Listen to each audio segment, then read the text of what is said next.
Hi everybody.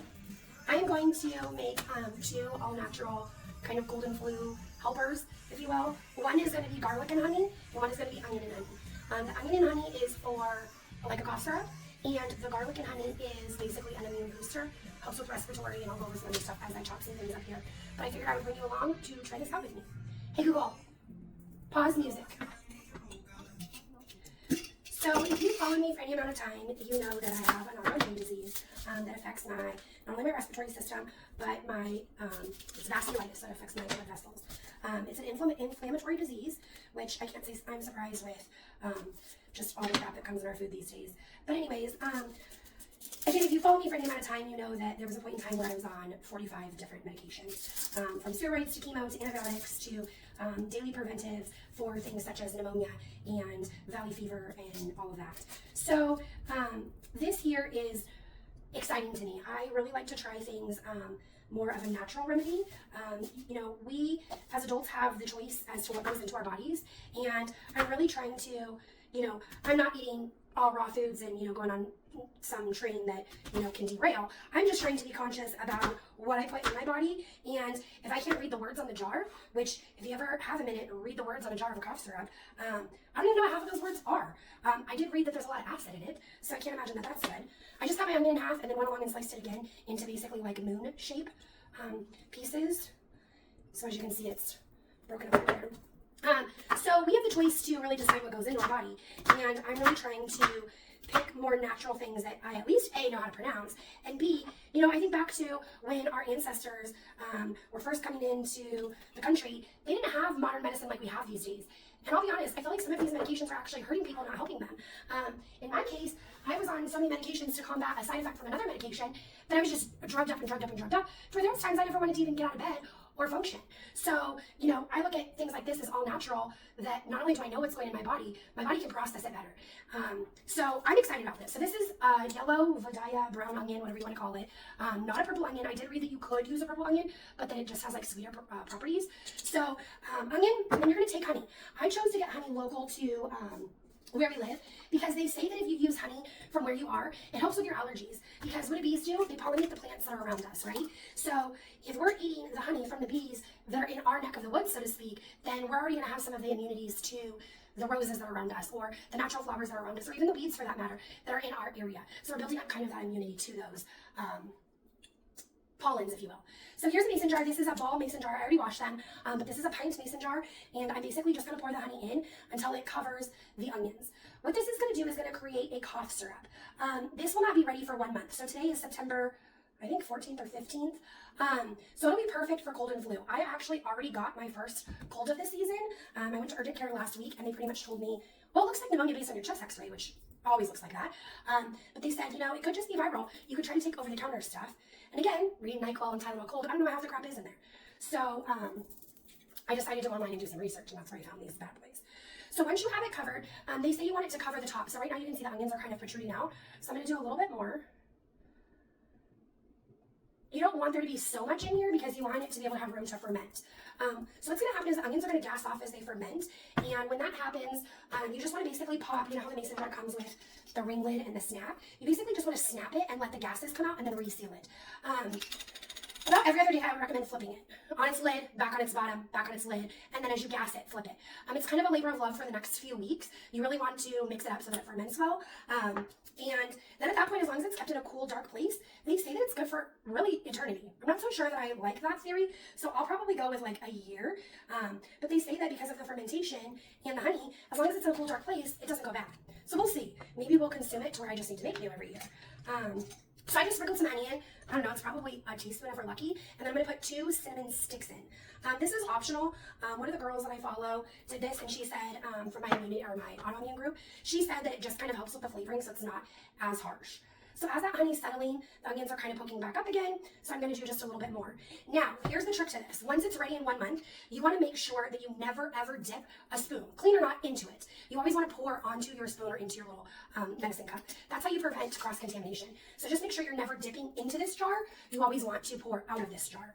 So this is what it looks like. It's really thick. Obviously, it's the honey. You can see the onions are kind of moon-shaped. And again, you just want to flip it like this, and then flip it back, and then every other day burp the top of the mason jar to expel those gases that are created. So like I said, it'll be ready in a month, which will be perfect because we're headed out on vacation in really cold weather, and we're going to be around a lot of people. So I'm excited to take this with us, and I will definitely let you know how it is when we get to that point. It looks so pretty, I'll be honest. Like, raw onions freak me out a bit, but looking at that cinnamon in there and the cinnamon stick and the onion, it actually looks good. I saw one lady, she said that in a month she sifted out her onions and then just kept the honey for the syrup. And then I watched another lady say that she keeps onions in there because they continue to ferment and process. So yeah, you can do whatever you see fit. I am not a medical doctor by any means, so I recommend you doing your own research on this method if you choose to do it. I've been reading about it off and on for the last few weeks, so I'm excited. Antioxidants, all kinds of good stuff. I was trying to think about what else. Oh, one of the really good things that it said too was that it really helps for the respiratory tract in general, which as you can tell, I'm horsey today. That's kind of normal for me during cold flu allergy season. A lot of times I wake up with no voice actually. But they say that this really helps like produce that phlegm so that you can cough it up and get it out and eliminates that infection within the respiratory tract. So remember, you want to keep it in a cool, dry place, not the refrigerator. It does not need to be refrigerated, more like a pantry or a cupboard. So that's number one. That is the cough syrup. So it's onion, honey, and then by choice you can do cinnamon sticks or cinnamon powder, or I did a little bit of both. So it's just personal preference, whatever you choose. Next we are going to do, and something that I feel is important when I do anything mason jar related, I always write on the lid when I'm doing it.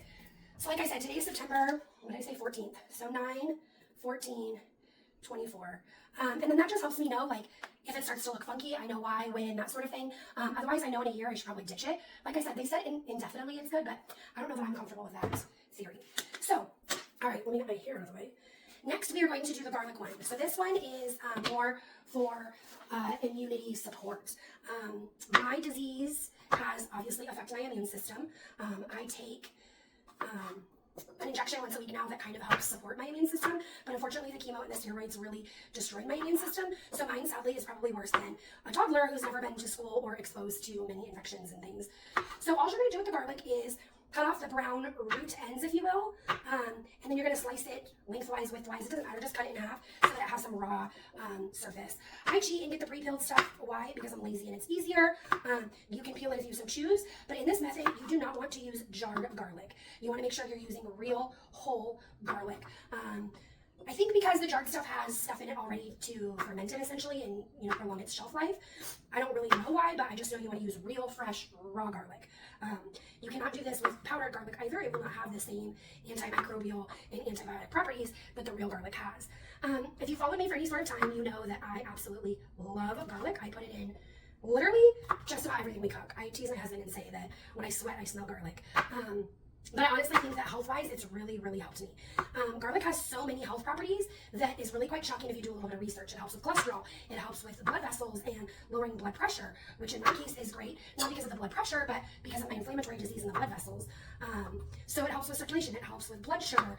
I mean, the list goes on and on. Not only is it antibacterial, it's antimicrobial. So really, garlic has so many benefits that it's really neat to know that this is all natural. Like, I'm not putting a bunch of chemicals in here, as you can see. We're doing this right here live together, and it is what it is. So that's really exciting to me. I'm not sure, the onion one freaks me out a little bit more than the garlic and honey, just because I could probably eat a raw piece of garlic. I eat roasted garlic literally all the time, whole. So the garlic doesn't freak me out as much as the onion does. I really hate raw onions. I did see a recipe where you can cook the onions and then kind of do this process, but I don't know, there were some weird fine lines about it where you have to like store it differently, and so I just decided to go with this method. But anyhow, what else does garlic have that?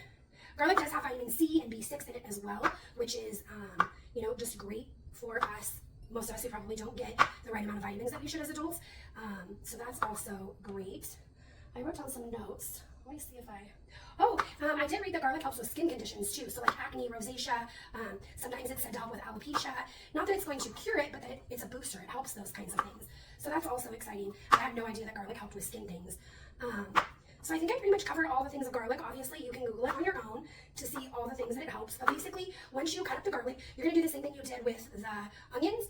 You're going to pour honey over the top, make sure that it is covered, and then the garlic will actually excrete bubbles, if you will, as it ferments. So you're just going to want to, again, pop the jar every couple of days, let out those gases, flip it around, shake it up, whatever you prefer, and then this too will be ready in about a month, which is perfect time for our road trip to some cold country. We're gonna go to some national parks, and you know, those are always just stacked full of tourists and germs touching everything. And so I'm so excited to go, but I'm a little bit nervous about cold country and the amount of people. I hope because school's back, it won't be as busy places, and because it is getting colder, maybe people will avoid it. But you know, I'd rather be safe than sorry. And because this stuff has such a long shelf life, you know, it's not going to hurt to take it with us. And if we don't use it, great, we bring it home or we have it for the rest of the season. But it's not going to spoil, so there's no harm, no foul, if you will. So I'll just finish cutting these up. I think I told you everything about garlic. I told you about the vitamins, antioxidants. And I just think back to, you know, back in the day when modern medicine wasn't a thing. What did they do? You know, and granted, I know some people died of diseases like mine because they didn't have modern medicine. But sometimes I feel like doctors are so quick to just throw a bunch of shit at you. And not only do they not even see what you're on to see if there's any counter side effects, but it's like, oh, you have vomiting and diarrhea? Okay, take this. Oh, you have migraines now? Take this. Oh, you have? Well, let's get to the bottom of why I have all those things. Is it because I'm on so many medications? So since I've been off the bazillion medications, I feel so much better. Unfortunately, my disease is still there. It's kind of hiding in the background. They don't really call it dormant, but you know, it's not actively attacking my body, which is heavenly news with all that I've been through. But you know, it's something I gotta keep an eye on, keep a close eye on, and watch. I still get migraines like crazy. I still get a raspy voice. I still can't breathe half the time. But you know, baby steps, right? We're gonna work into all of those things. So this is about 1/4 of a jar. This is a pint mason jar of garlic. I assume it's gonna take all of that. I'm gonna rinse my hands real quick because they're sticky from the raw garlic. And then this one too, they recommend that you do cinnamon or cinnamon sticks. Quite a few people did absolutely nothing. They just did the honey and the garlic, so you can do that as well. For me, I just feel like it might kind of help with the flavor. Still a little leery about these. I'll keep you posted. But as you can see, this one's already settling and the honey's at the bottom, the onions are at the top. So I'm just gonna kind of give it a flip. That way it can transition the onions and the honey. This honey is so thick and delicious, might I add. I'm gonna put the lid on this one, leave it upside down so we can get a little bit more out of that. And we'll go to this. Actually, yeah. I was gonna use the rest of the little bit of honey I have, but that's a different type of honey that I don't really want to mix them.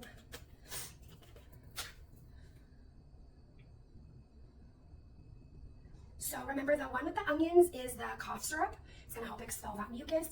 The one with the garlic is more of an immunity booster. So they say, you know, when you're sick, take the one with the garlic. You can take a teaspoon a day, add it into your tea. You can add it into a shake.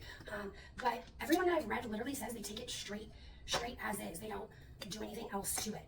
That's a large cinnamon stick, so I'm going to go ahead and go with just that one. And then I'm going to sprinkle some honey or cinnamon in. Like I said, I already washed the mason jars before I started, so they're nice and clean. And I'm going to label the top again, 9, 14, 24. And that's what it looks like. It almost looks like chunks of apple. So you're going to let it sit. You could do this jar totally full. You could add a whole other bag of garlic. This was one small bag from Walmart, and then you saw how much honey I poured in, so you're just going to eyeball it. You can obviously do the jar full. I'm not until I know how this tastes to be sure that this is something that my husband and I will use, because honey is pretty expensive. But you know, the onion was, I think, 76 cents. The bag of garlic was $2.45, and the 2 jars of honey was the most expensive. They were 14 bucks each, and then the mason jars, I think, were 3 something each. I actually bought a case, so it's cheaper than that. Probably more like $2 each. So really, far cheaper than cough syrup in the long run. And I know what I'm putting in my body. So I like this idea. This one looks like it's going to need some more honey now that it's kind of all mixed around. So I'll probably pour some more in as soon as that one settles. But I will keep you guys posted on how these taste and if I notice them making a difference in my body personally. My husband's relatively healthy, so he probably won't partake unless he actually gets sick.